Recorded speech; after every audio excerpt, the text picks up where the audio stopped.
So bear with us. We know what the program said. It will end at 12:50. It's currently 10 minutes past 12:50, past 1. So as I start my sharing, me being a short guy, I'll try to make it as short as possible.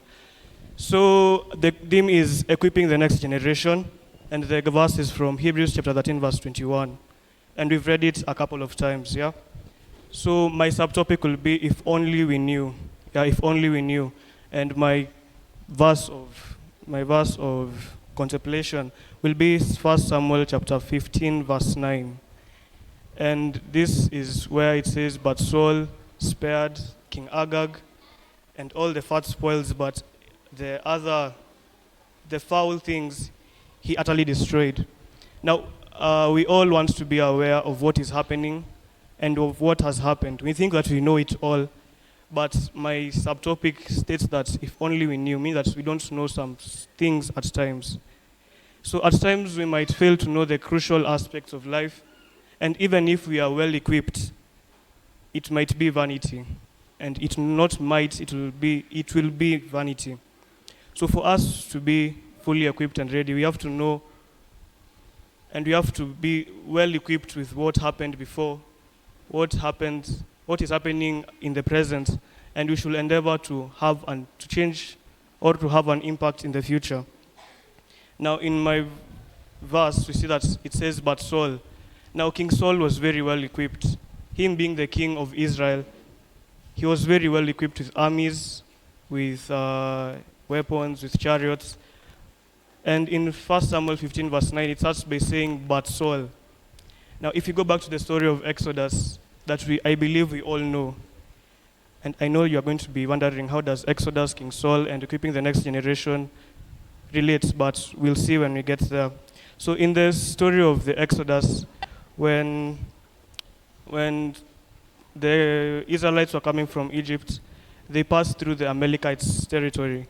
And while passing through the territory, they asked Amalek to allow them pass through, because if they just passed through the territory of the Amalekites, that would have given Amalek the reason for war.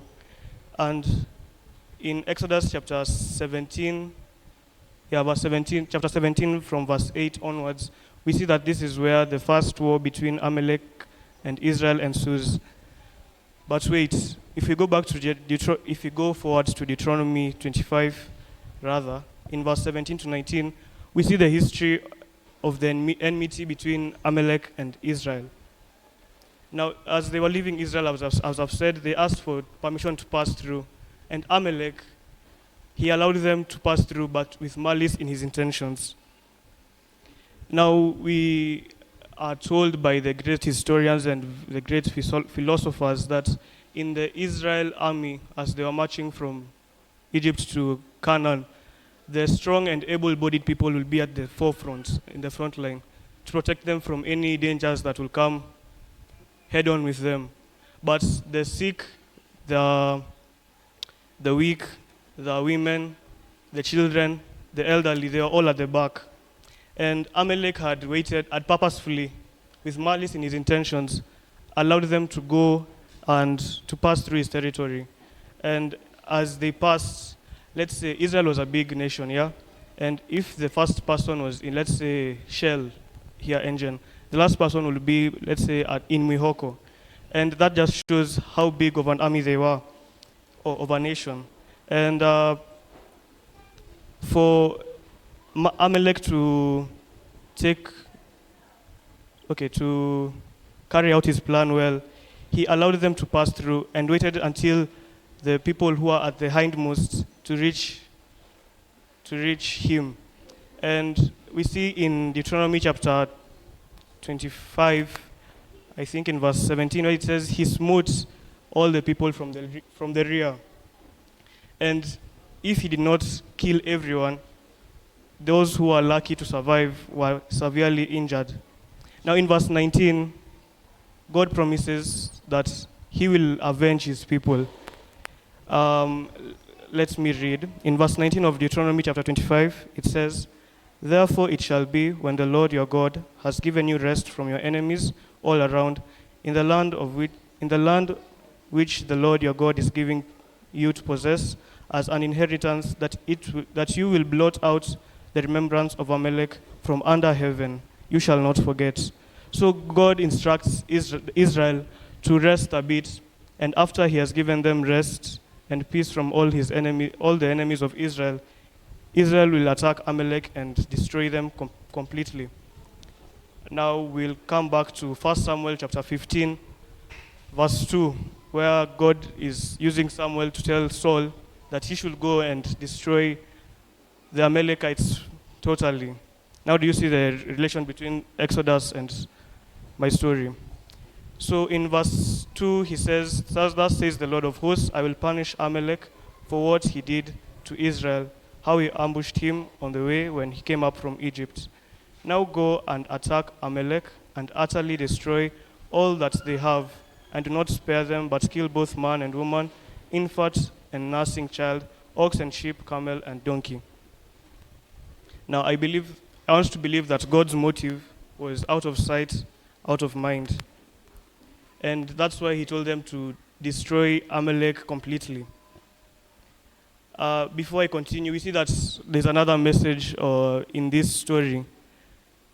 Since this time of Moses in the Exodus till the time of King Saul, that must have been a really long time. And this just shows us that God is not rushed. God knows the time to act, even when you relate with the coming of Jesus the Messiah. Since the beginning of the earth till his birth, it was a very long time. And you just see that God cannot be rushed. So if only Saul knew that that was the intention of God, out of sight, out of mind, he would have endeavored in his heart to completely destroy them.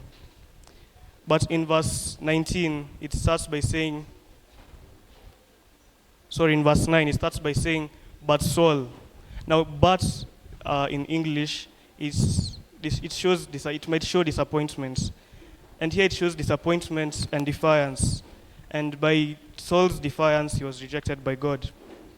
Now it starts by saying, but Saul spared all the people, spared Agag and the best of his sheep, the oxen, the fatlings, the lambs, and all that was good. And I'm sorry if I'm going too fast. I'm trying to keep time. Now, is it possible for us to do wrong just because we do not know? Is it possible for us to go against God's will just because we were not informed? Now, it is possible, but most of the time we know and we have been taught, but we just decide to ignore what we've been taught. Now, Saul, being the king, the first king, I believe he must have known about Amalek and all that he had done to his people. And although let's assume he did not know, he had been instructed by God to completely destroy Amalek and his people. But he defied God's will. So this shows us that even though we do not know, or we might not know, in one way or another, we have already been taught or been informed. And us being the youth or the heavy-headed people we are, tunaamua kuyapuuza na kuyatupilia mbali na kuyatema kama masuo, leading us to sin. And most people say that ignorance is bliss. It is true, but at what cost? Must you ignore what you've been taught and risk the chance of grasping joy eternally? These are strange times in which we live in. It is very easy for you and me to compromise, just like Saul. It is because we either ignore what we've been taught or do not know and do not want to know what we've been taught or what others are learning. If only we knew the struggles in founding this church, if only we knew how the deaths of those martyrs of old, let's say, for example, Huss and Jerome, of which most of us here do not know. If only we knew the pain and suffering that they went through, we might change. Now, you and I might have a problem with a certain church, maybe because its leaders have some problem, or maybe because we are like the soul who do not want to do what we are told. Now, a time is coming that time will be no more.